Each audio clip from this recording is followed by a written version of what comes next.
तो थोड़ी सी अप्रोच यहाँ भी डिफरेंट रहती है। जो लेवल ऑफ डिफिकल्टी है, अगर यूपीएससी का लेवल थोड़ा सा बढ़ा और ज्यादा क्लिष्ट है तो UP PCS it is relatively आसान। लेकिन हाँ, सिलेबस दोनों का, यानी कि आपको सेम सोर्स पढ़ना है, लेकिन अप्रोचेस क्या है दोनों के एकदम अलग अलग है। सेम अप्रोच से आप दोनों के पेपर को सॉल्व नहीं कर सकते। अगर आप ट्रेंड को देखें तो 2018 के बाद ट्रेंड में एक बड़ा चेंज आपको हिस्ट्री में दिखाई दे रहा है।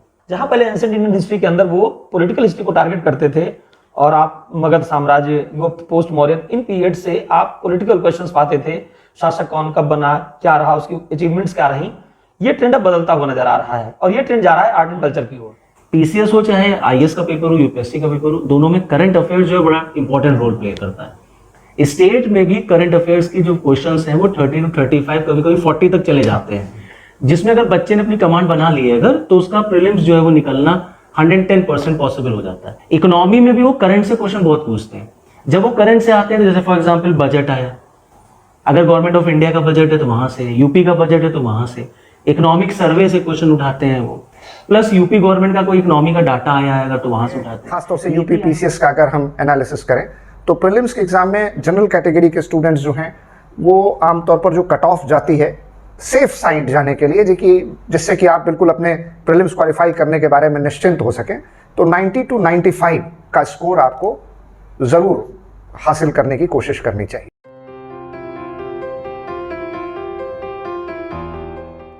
नमस्कार, मैं डॉक्टर पीएम त्रिपाठी, डायरेक्टर वैद आईसीएस लखनऊ, आज अपनी पूरी टीम के साथ आप लोगों के सामने आया हूं। और पिछले 20 सालों से ज़्यादा के अपने टीचिंग करियर में जब मैंने स्टूडेंट्स को इतना गाइड किया, मेंटरिंग किया, और वैद आईसीएस लखनऊ जो लगभग 3 दशक पुराना संस्थान है, उसमें हम लोगों ने इधर यूपीएससी और स्टेट सिविल सर्विसेज में कुछ बदलावों को देखा है और आज हम उसी पर चर्चा करने आए।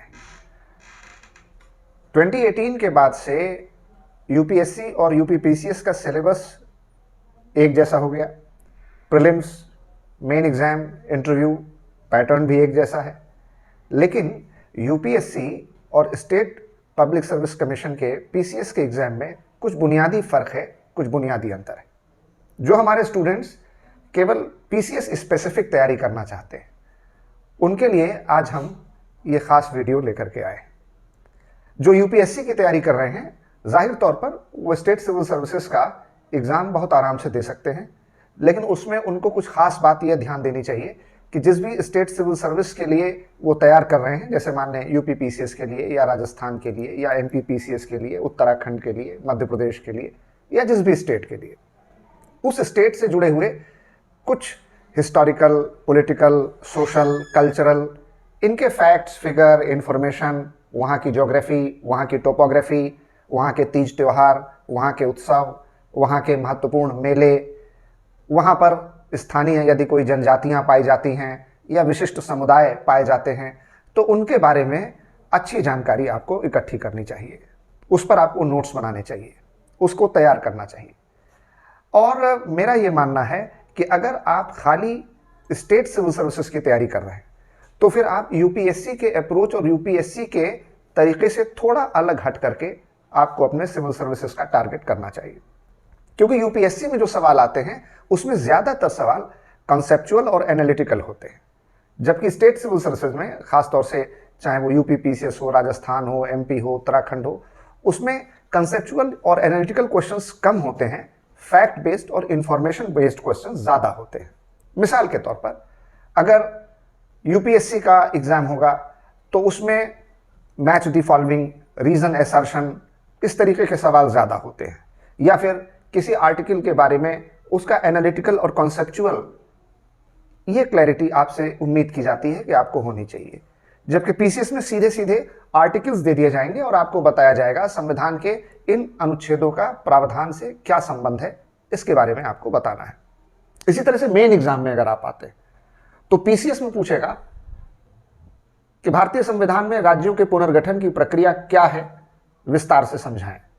जबकि यूपीएससी में पूछेगा कि क्या भारत में छोटे राज्य बनाम बड़े राज्य की बहस सार्थक है, क्या भारत का बाल्कनीकरण होना चाहिए, क्या भारत को अन्य छोटे छोटे राज्यों में बांटकर बेहतर सुशासन किया जा सकता है, या बड़े राज्य ही बेहतर राज्य हैं, बड़े राज्य और छोटे राज्यों की तुलना कीजिए। यानी इस पर आपसे सिर्फ संवैधानिक प्रावधान की अपेक्षा नहीं की जाती है कि अनुच्छेद 3 में स्टेट रीऑर्गेनाइजेशन दिया गया है, राज्य का पुनर्गठन दिया गया है, बल्कि यह भी उम्मीद की जाती है कि अगर राज्यों को छोटे छोटे हिस्सों में बांटा जाएगा तो क्या होगा, और अगर राज्यों को बड़े भौगोलिक क्षेत्र के रूप में प्रशासित किया जाएगा तो क्या होगा। इसी तरह से अगर प्रस्तावना पर सवाल आता है तो पूछेंगे कि भारतीय संविधान की प्रस्तावना के मूलभूत लक्षण क्या हैं। ये पीसीएस का सवाल होगा। जबकि यूपीएससी का सवाल होगा कि भारत की प्रस्तावना संविधान के दिशा निर्देशक तत्व के रूप में भी काम करती है, हालांकि ये संविधान में या सरकार के ऊपर बंधनकारी नहीं है, किंतु फिर भी प्रस्तावना सरकार और प्रशासन के लिए एक मार्गदर्शक की भांति है। इसकी व्याख्या करें। तो इस लिहाज से अगर आप देखें तो आपके सवालों के जवाब और सवालों की प्रकृति ये स्टेट सिविल सर्विसेज में अपेक्षाकृत थोड़ी सीधी होती है और आपसे उन संवैधानिक प्रावधानों के विषय में जानकारी रखने की अपेक्षा की जाती है। कुछ ही सवाल होते हैं जिसमें विश्लेषण और अवधारणात्मक स्पष्टता की आवश्यकता होती है। तो मेरा यह मानना है कि हम लोग स्टेट सिविल सर्विसेज की अगर तैयारी कर रहे हैं तो यूपीएससी के पैटर्न से थोड़ा अलग तैयारी करना चाहिए, और इसी को ध्यान में रखकर हम लोगों ने इस बार से यूपीएससी आईएएस की तैयारी के लिए अलग बैच और state civil services UP PCS और अन्य राज्यों के लिए हम लोगों ने अलग बैच बनाने का और पढ़ाने का फैसला किया है, जिसमें मेरी टीम हमारे साथ श्री पुनीत, श्री दीपक और श्री अभिषेक, ये हमारी टीम है जो अलग अलग एरियाज के एक्सपर्ट्स हैं जिनसे हम बात करेंगे एक एक करके। तो सबसे पहले मैं अपने दाहिने हाथ पर बैठे हुए पुनीत सर से पूछना चाहूँगा कि आप science, technology, environment, ecology, disaster management जैसे जो एरियाज जनरल स्टडीज़ में पढ़ाते हैं, उसके बारे में आप स्टूडेंट्स को क्या कहना चाहेंगे? सर ऐसा है कि जो यूपीएससी है और यूपी पीसीएस, जैसा आप ही ने कहा कि अभी इसमें दोनों की अप्रोचेस जो है वो एकदम डिफरेंट है।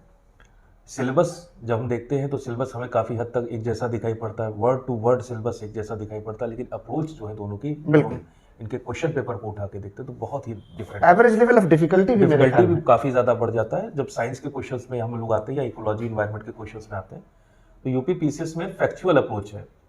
इंसान के दिल में कितने चैम्बर होते हैं, 3 होते हैं, 4 होते हैं, 5 होते हैं, अगर आपको पता है तो you are going to make this question. लेकिन यूपीएससी को क्वेश्चन पेपर में जब जाते हैं तो वहाँ पे बहुत ही ज़्यादा डीप और फैक्चुअल एनालिसिस में हम लोग पहुँच जाते हैं। तो पहली चीज़ तो ये है कि दोनों में अप्रोचेस में बड़ा डिफरेंस है। फैक्चुअल एनालिसिस से हम जो है प्री निकाल लेते हैं, लेकिन जब हम मेंस में जाते हैं तो फिर से कहीं कहीं लगने लगता है कि वाकई में जो मेंस का जो सिलेबस है और मेंस की जो अप्रोच है काफ़ी हद तक यूपीएससी की तरफ शिफ्ट होती हुई दिखाई पड़ती। लेकिन फिर भी जब उसके अंदर जब हम जाते हैं तो जैसा एक सवाल ही है कि बिग डाटा और मेटा डाटा में क्या अंतर है, तो अगर इस तरह का सवाल बनेगा तो ये यूपी पीसीएस के लिए बनेगा। लेकिन बिग डाटा की सहायता से किस तरह से हम देश में स्वास्थ्य सुविधाओं की में वृद्धि कर सकते हैं, आम जनजीवन को के लिए जो लोक निर्माण की जो नीतियां हैं उनमें किस तरह से वृद्धि कर सकते हैं, हाँ, या आर्टिफिशियल इंटेलिजेंस कैसे कर सकते हैं, पब्लिक हेल्थ के लिए कर सकते हैं, ये जो है ये यूपीएससी का सवाल हो जाता है। बिल्कुल ठीक है। तो सिलेबस अगर हम उठा के देखते हैं तो दोनों में सिलेबस में पॉइंट टू पॉइंट सिलेबस एक ही तरह से दिखाई पड़ता है, लेकिन अप्रोचेस क्या है डिफरेंट। समस्या यह है कि आप यूपीएससी का एग्जाम की प्रिपरेशन अगर आप शुरू करते हैं तो उससे आप यूपी पीसीएस को में आपको बहुत ज़्यादा हेल्प नहीं मिलती, आपको एक ही चीज़ 2 अलग अलग अप्रोचेस से पढ़नी पड़ती। बिल्कुल ठीक कह रहे हैं। और फिर से जब हम इंटरव्यू में जाते हैं तो इंटरव्यू में जो दोनों का इंटरव्यू है फिर से अंतर आ जाता है। जैसे अभी कल ही के इंटरव्यू में सवाल पूछा गया था कि अगर हम रेगुलेटर को धीमे गति पर चलाएं, 1 नंबर या 2 नंबर पे पंखे का रेगुलेटर को चलाएं, तो इससे क्या बिजली के बिल में कोई परिवर्तन आएगा, क्या बिजली का बिल कम आएगा? अब ये फिर से एकदम सैद्धांतिक सवाल है, इसमें कोई बहुत डीप एनालिसिस की ज़रूरत नहीं है, आपको एकदम फैक्चुअल एनालिसिस अगर आपको पता है तो आप इसको फिर से बता पाएंगे। तो ये पीसीएस का एग्ज़ाम जो है काफ़ी हद तक प्रारंभिक परीक्षा में फैक्चुअल होता है, फिर थोड़ा सा कॉन्सेप्चुअल की तरफ बढ़ता है, फिर फैक्चुअल की तरफ चलाता है, तो ये स्विंग की तरह चलता है। जबकि आईएएस पूरी तरह से हमेशा जो है कॉन्सेप्चुअल और सैद्धांतिक जो चीज़ें उसमें एकदम परफेक्टली वो कॉन्सेप्ट बेस्ड एग्जाम है, और जितना ज़्यादा आप कॉन्सेप्ट को समझ पाएंगे, उसको एसिमुलेट कर लेंगे, उतना ही आपके लिए वो आसान है। बेहतर कह रहे हैं। और हमारा ये मानना है कि खासतौर से यूपी पीसीएस का अगर हम एनालिसिस करें तो प्रीलिम्स के एग्ज़ाम में जनरल कैटेगरी के स्टूडेंट्स जो हैं वो आमतौर पर जो कट ऑफ जाती है सेफ साइड जाने के लिए, जिससे कि आप बिल्कुल अपने प्रीलिम्स क्वालिफाई करने के बारे में निश्चिंत हो सकें, तो 90 to 95 का स्कोर आपको ज़रूर हासिल करने की कोशिश करनी चाहिए। कभी कभी इससे कम या कुछ ज़्यादा भी हो सकता है, लेकिन आमतौर पर 90 to 95 के बीच में ये स्कोर जाता है। इसी तरह से जो हमारे जो रिजर्व कैटेगरी के स्टूडेंट्स हैं, उनसे आप कुछ 5-7 मार्क्स का डिफरेंस देख सकते हैं, इससे ज़्यादा का नहीं। तो अब अगर हम बात करते हैं हिस्ट्री को लेकर के, जो कि बड़ा इंपॉर्टेंट एरिया है जनरल स्टडीज़ का, ancient history, medieval history, modern history, world history, तो क्या उसमें भी कुछ फ़र्क देखने को मिलता है? मैं अपने साथ लेफ्ट हैंड पर बैठे हमारे हिस्ट्री के जो फैकल्टी मेंबर हैं, दीपक सर से मैं बात करूंगा। Thank you sir. अगर आप ट्रेंड को देखें तो 2018 के बाद ट्रेंड में एक बड़ा चेंज आपको हिस्ट्री में दिखाई दे रहा है, क्योंकि कई सारी ऐसी घटनाएं हुई जिनके नाम चेंज किए गए। जैसे एग्जाम्पल मैं आपको देता हूं कि अभी तक हम लोग पढ़ते थे काकोरी षड्यंत्र कांड, अब उसे काकोरी ट्रेन एक्शन नाम दे दिया गया। जो चौरी चौरा कांड 5 फरवरी की घटना मानी जाती थी इतिहास में, उसे 4 फरवरी कर दिया गया। तो ये लगातार इतिहास का एक संक्रमण काल इस समय आपको दिखाई दे रहा है, जहां पर 2017 के बाद से ट्रेंड में बड़ा बदलाव आपको दिख रहा है। जहां पहले एंशिएंट इंडियन हिस्ट्री के अंदर वो पॉलिटिकल हिस्ट्री को टारगेट करते थे, और आप मगध साम्राज्य, गुप्त, पोस्ट मौर्यन, इन पीरियड से आप पॉलिटिकल क्वेश्चंस पाते थे, शासक कौन, कब बना, क्या रहा, उसकी अचीवमेंट्स क्या रही। ये ट्रेंड अब बदलता हुआ नजर आ रहा है, और ये ट्रेंड जा रहा है आर्ट एंड कल्चर की ओर। अब स्तूप, मठ, temple architecture, literature, foreign travellers, इस एरिया को ज्यादा टारगेट किया जा रहा है, जिसको पहले हम लोग टारगेट नहीं कर रहे थे। सेम यही चेंज आपको मिडिवल हिस्ट्री में भी दिखाई दे रहा है कि जहां प्रोविंशियल डायनेस्टीज से पहले प्रांतीय राजवंश जो है उनसे बहुत कम क्वेश्चन आते थे। राजपूत काल या साउथ इंडिया, चोल डायनेस्टी आपका है, पल्लव है, चालुक्य है, इनसे ये इनसे कम क्वेश्चन पूछे जा रहे थे। वहां अब अगर आप देखें तो 700 to 1200 में प्रोविंशियल डायनेस्टी या राजपूत काल जिसे आप कह रहे हैं, नॉर्थ और साउथ इंडिया दोनों से, वहां से क्वेश्चन प्रॉपर पूछे जा रहे हैं। विजयनगर से लगातार क्वेश्चन पूछा गया, भक्ति मूवमेंट से पूछा गया। 2018 में एक क्वेश्चन इन्होंने एनालिटिकल दिया जिसमें इन्होंने भक्ति मूवमेंट में नाथ संप्रदाय को कनेक्ट करते हुए चिश्ती सिलसिले के साथ एक क्वेश्चन पूछा यूपीपीसीएस ने।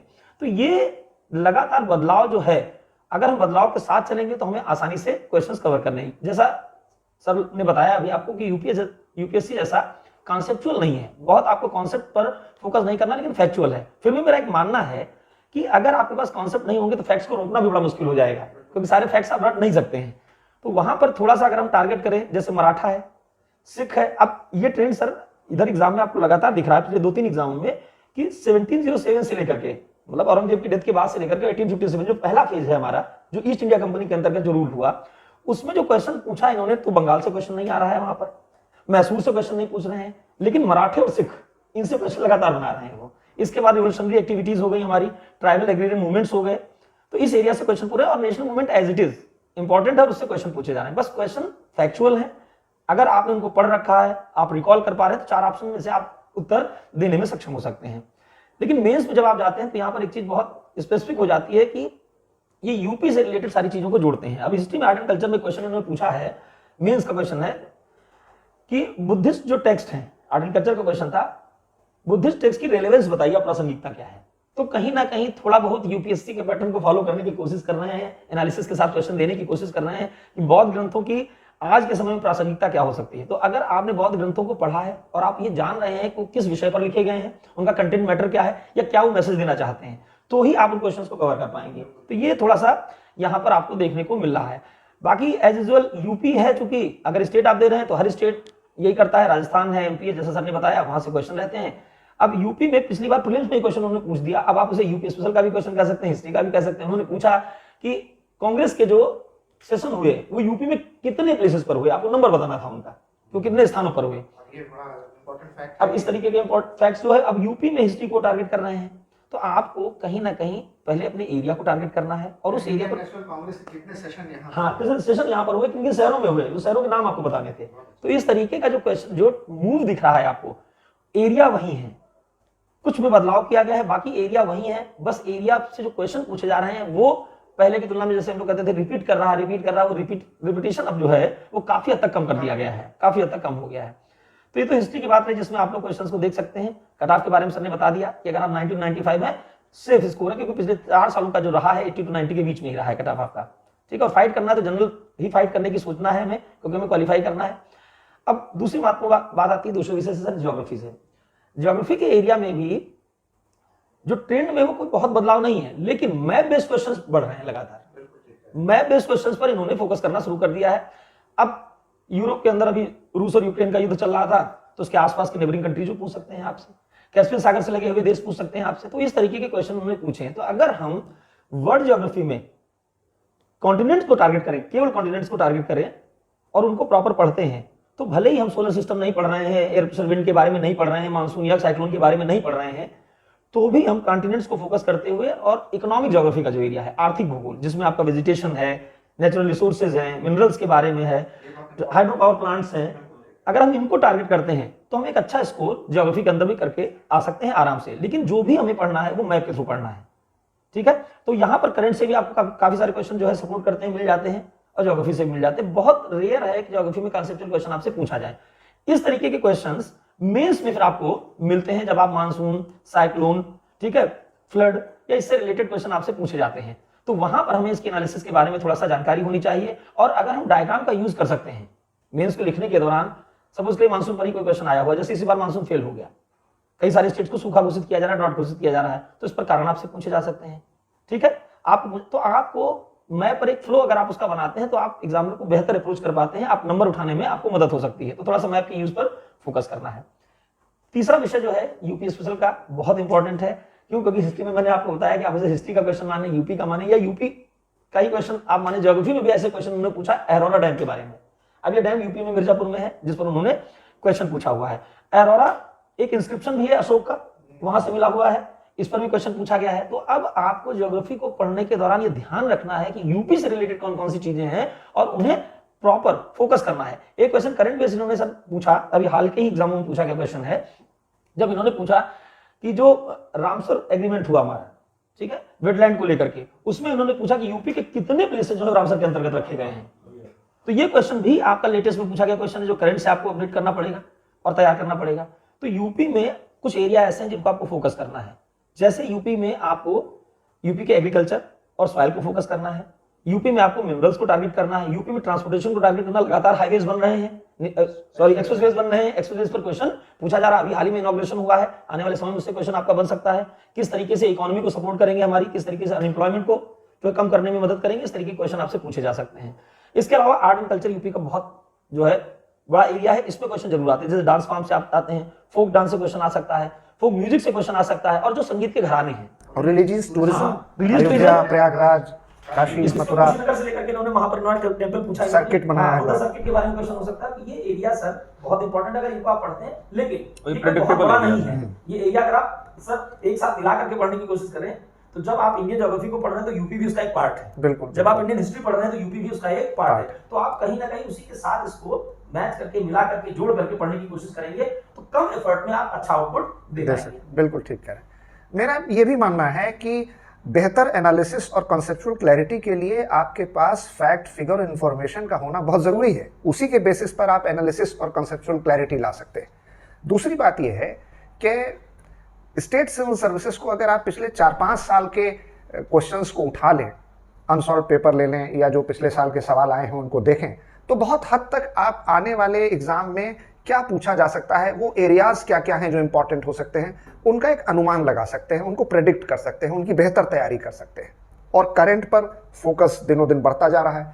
तो हमारे जो सेकंड लेफ्ट में एक्सपर्ट हैं अभिषेक सर, वो आपसे इकोनॉमी और अपने दूसरे एरियाज के बारे में बात करेंगे। Thank you sir. Thank you sir. Sir मेरा ये मानना है कि जितने भी जीएस के सेक्शंस हैं उसमें अगर सबसे डायनामिक कोई सब्जेक्ट है तो इंडियन इकोनॉमी है। इंडियन इकोनॉमी का अगर हम सिलेबस कंपेयर करते हैं स्टेट का और यूपीएससी का, तो सिलेबस ऑलमोस्ट सेम है। लाइन टू लाइन उन्होंने प्रीलिम्स में, मेंस में सेम टू सेम कॉपी किया है स्टेट पीसीएस में। बस एक लाइन उन्होंने जोड़ दी विद रेफरेंस टू यूपी। अगर वो इकोनॉमी पूछते हैं तो विद रेफरेंस टू यूपी पूछ लेते हैं, स्पेशली मेंस में जब वो आते हैं। जैसे अभी $1 ट्रिलियन बस जो भी यूपी गवर्नमेंट की स्कीम्स वगैरह हैं, जैसे भी सर ने बताया कि जो एक्सप्रेसवे बन रहे हैं उसका किस तरीके से इकोनॉमी में यूज होगा, फार्मर्स को लेकर के यूपी गवर्नमेंट क्या कर रही है, इंफ्रास्ट्रक्चर के लिए क्या खर्च किया, इंटरनेशनल एयरपोर्ट्स बन रहे हैं। लेकिन जब वो प्रीलिम्स में आते हैं तो प्रीलिम्स में अगर आप लास्ट ईयर के पेपर्स का एनालिसिस करेंगे इकोनॉमी में, तो 2 एरिया से वो क्वेश्चन टच करते हैं। एक होता है उनका प्योर इकोनॉमी, जो ट्रेडिशनल पार्ट है, आरबीआई हो गया, इन्फ्लेशन हो गया, कुछ इकोनॉमिस्ट थिंकर्स की जो प्रिंसिपल्स हैं, थ्योरीज हैं, वहां से उठा लेते हैं। प्लस आपका जैसे शेयर मार्केट से कभी कभी स्टैटिक पूछ देते हैं, 4 शेयर मार्केट दे देंगे, कंट्रीज दे देंगे, बताएंगे मैच करो कहाँ का है, क्या है। तो इस तरीके से तो इस तरीके से कुल मिला के जैसे इकोनॉमी का अगर देखा जाए तो हर साल 10 से 12 क्वेश्चन आता ही आता है इकोनॉमी का। ये तो प्योर ट्रेडिशनल है जहां से वो पूछते हैं। इसके अलावा जब वो क्वेश्चन बनाते हैं तो उसमें वो करंट अफेयर्स डालते हैं, और पीसीएस हो चाहे आईएएस का पेपर हो, यूपीएससी का पेपर हो, दोनों में करंट अफेयर्स जो है बड़ा इंपॉर्टेंट रोल प्ले करता है। स्टेट में भी करंट अफेयर्स की जो क्वेश्चंस हैं वो 30 to 35 कभी कभी 40 तक चले जाते हैं, जिसमें अगर बच्चे ने अपनी कमांड बना ली है अगर, तो उसका प्रीलिम्स जो है वो निकलना 110% पॉसिबल हो जाता है। इकोनॉमी में भी वो करंट से क्वेश्चन बहुत पूछते हैं। जब वो करंट से आते हैं तो जैसे फॉर एग्जांपल बजट आया, अगर गवर्नमेंट ऑफ इंडिया का बजट है तो वहां से, यूपी का बजट है तो वहां से, इकोनॉमिक सर्वे से क्वेश्चन उठाते हैं वो, प्लस यूपी गवर्नमेंट का कोई इकोनॉमी का डाटा आया है अगर तो वहां से उठाते हैं, नीति आयोग की कोई रिपोर्ट आई है, गवर्नमेंट ऑफ इंडिया की कोई इकोनॉमी पर रिपोर्ट आई है वहां से उठाते हैं, वर्ल्ड बैंक है, IMF है, इन सारी रिपोर्ट से वो करंट में क्वेश्चन बना देते हैं। रैंकिंग है, अगर सिटीज की रैंकिंग होती है जैसे, तो पूछेंगे लखनऊ है कि नहीं उसमें, या यूपी का कौन सा शहर है उसमें, कौन सा नहीं, जैसे स्वच्छ भारत में, हाँ जैसे अभी पूछा था 1 डिस्ट्रिक्ट 1 प्रोडक्ट में पूछ दिया था कौन सा प्रोडक्ट जो है वो किस जो है डिस्ट्रिक्ट का मैच नहीं करता है। हाँ, ह्यूमन डेवलपमेंट HDI की रैंकिंग है तो उसमें पूछ सकते हैं आप। जैसे नीति आयोग ने मल्टी डायमेंशनल पॉवर्टी इंडेक्स निकाला तो पूछेंगे उसमें यूपी किस नंबर पे आता है। अभी रिसेंटली नीति आयोग की रिपोर्ट आई है, उसमें उत्तर प्रदेश 7वें नंबर पर है इनोवेटिव इंडेक्स में।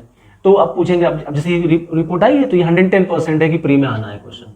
तो प्रीलिम्स स्टेट का, जैसे सभी सर लोगों ने बताया कि स्टेट का एग्जाम थोड़ा फैक्चुअल ज्यादा है, तो यहाँ आपको इकोनॉमी के फैक्ट्स बहुत रटने पड़ जाते हैं। जैसे बजट आया तो बजट में डेफिसिट पूछते हैं, तो कभी कभी डेफिसिट में यूपी स्टेट वाले प्योर फैक्ट पूछ देते हैं कितना करोड़ का डेफिसिट है, या जैसे अभी पूछा था कितने करोड़ का बजट है, ये डेटा पूछ दिया यूपी का। यूपीएससी नहीं पूछता, यूपीएससी आपसे इकोनॉमी की एनालिसिस पूछता है, पूरा क्या चल रहा है, क्या ट्रेंड चल रहा है। जैसे फॉरेक्स हमारा कम हो रहा है, तो फॉरेक्स कम हो रहा है तो सिविल में अगर आप जाएंगे तो वो पूछेगा फॉरेक्स में क्या क्या इंक्लूड होता है। अब वो 4 ऑप्शन देगा, पूछेगा इसमें फॉरेक्स में क्या क्या आता है, क्या क्या नहीं आता। स्टेट में ऐसे क्वेश्चन आने के चांसेस बहुत कम होते हैं।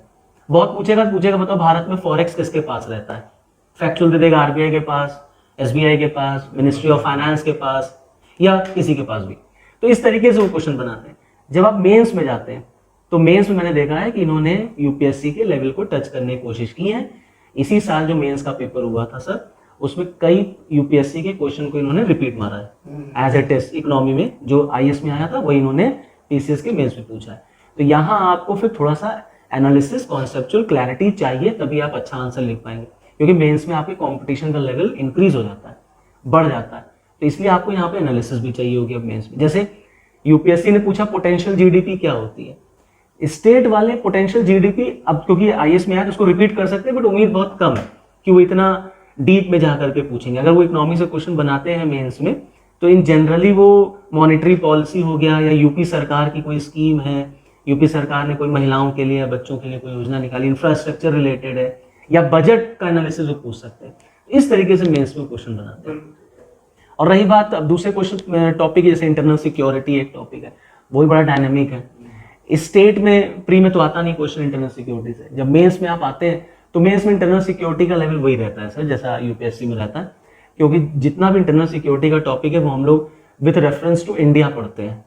तो अगर इंडिया के पॉइंट ऑफ व्यू जाएंगे तो वही नक्सलिज्म है, माओइज्म है, साइबर क्राइम है, या आपका टेररिज्म है, ट्रैफिकिंग है, ह्यूमन ट्रैफिकिंग, ड्रग्स ट्रैफिकिंग। तो इंटरनल सिक्योरिटी में विद रेफरेंस टू यूपी बहुत कम है कि वो आपसे पूछते हैं। तो ओवरऑल मिला करके देखा जाए तो पीसीएस का जो एग्जाम है इसमें 3-4 एरियाज पे अगर आप कमांड बना लेते हैं अपनी, तो 110% है कि आप प्रीलिम्स क्वालिफाई कर लेंगे। अब जैसे मेन एग्जाम में आए एथिक्स का पेपर है, तो सिलेबस यूपीएससी और स्टेट सिविल सर्विसेज हमारे यहाँ उत्तर प्रदेश में एक ही है, लेकिन केस स्टडीज का पूछने का तरीका बदल जाता है। इस तरीके से values, attitude, aptitude, emotional intelligence, emotional quotient, IQ, इन सब पर जो सवाल पूछे जाते हैं उनमें average level of difficulty change हो जाती है।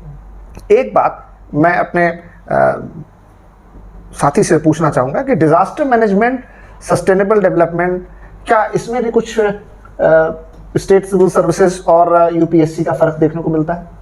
सर फ़र्क देखने को मिलता है कि अगर डिजास्टर मैनेजमेंट में हम जाए तो डिजास्टर मैनेजमेंट में प्रेडिक्शन के हिसाब से बात करें कि इस साल क्या आ सकता है, तो जैसे फ्लडिंग हो रही है, आसाम में फ्लड है इस वक्त, इंडिया का बहुत बड़ा मेजर हिस्सा जो है फ्लड में डूबा हुआ है।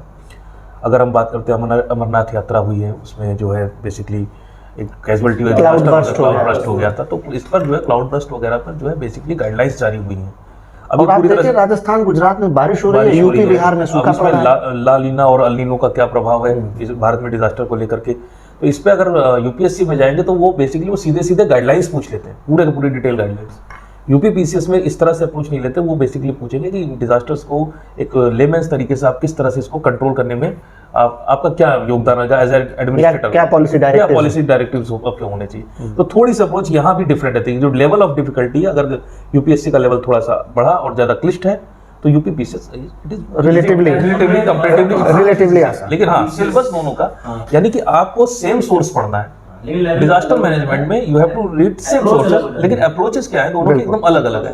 सेम अप्रोच से आप दोनों के पेपर को सॉल्व नहीं कर सकते। लेकिन आप यूपी पीसीएस का अगर पेपर डीएम पढ़कर जाते हैं अपनी अप्रोच लेके यूपी पीसीएस की, और इसको आप यूपीएससी में अप्लाई कर दें, you are going to be fail. ठीक कह रहे हैं, यानी स्टेट स्पेसिफिक अप्रोच के साथ ही स्टेट सिविल सर्विसेज के एग्जाम की तैयारी करनी चाहिए।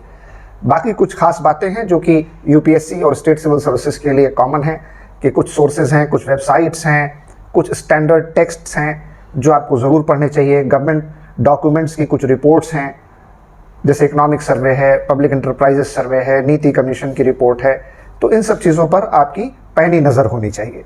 तो मेरे ख्याल में हम लोग जो आने वाले समय में स्टेट सिविल सर्विसेज के लिए अलग बैच और यूपीएससी के लिए अलग बैच करके पढ़ाने का प्लान कर रहे हैं, मुझे लगता है उससे हम लोग की सक्सेस रेशियो और बेहतर होगी। और अभी तक हम लोगों ने जो ट्रेंड सेटिंग की है, जिस तरीके से हम लोगों ने यूपीएससी और स्टेट सिविल सर्विसेज में लगातार हर वर्ष पहले की तुलना में बेहतर परिणाम दिए हैं, इस अप्रोच और इस प्लानिंग के साथ हमें और अच्छा रिजल्ट पाने की उम्मीद है। इसके लिए मैं चाहता हूं कि अगर आप स्टेट सिविल सर्विसेज की तैयारी कर रहे हैं तो आप हमसे मार्गदर्शन ले सकते हैं। आपको सफलता की अग्रिम शुभकामनाएं। बहुत बहुत धन्यवाद।